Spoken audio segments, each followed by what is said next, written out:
In the annals of history, territorial disputes have shaped and reshaped the world map countless times. One such lingering contention is the ESEQUIBO dispute between Venezuela and Guyana. The roots of this dispute can be traced back to the colonial era when the Spanish and the Dutch were the colonial powers in the region. The ESEQUIBO region, rich with natural resources, was initially claimed by the Dutch. However, with the Treaty of Munster in 1648, Spain acknowledged Dutch sovereignty over the region. Fast forward to 1835, the British took control of Dutch settlements, which included the contested ESEQUIBO region. The border issue became prominent when gold was discovered in the region in the mid-19th century.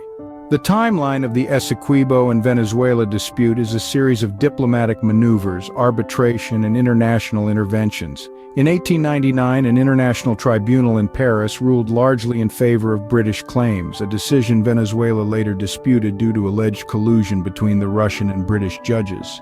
From the mid-20th century onwards, the dispute took several twists and turns. In 1962, Venezuela declared the Paris ruling null and void. 4 years later, in 1966, the Geneva Agreement was signed, acknowledging the dispute and agreeing to find a peaceful solution. However, progress has been slow and the dispute remains unresolved to this day.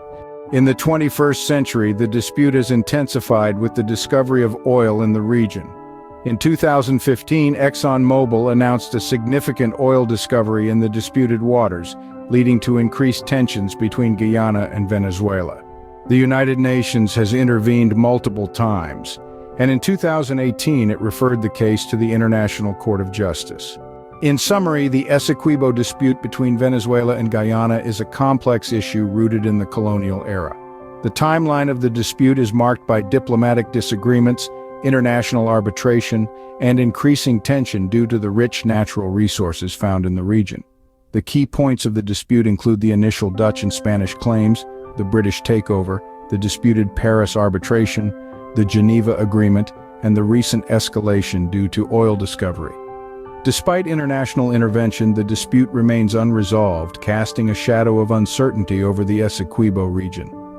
As the world watches, the hope remains that a peaceful, fair resolution can be reached that respects the rights and interests of both nations.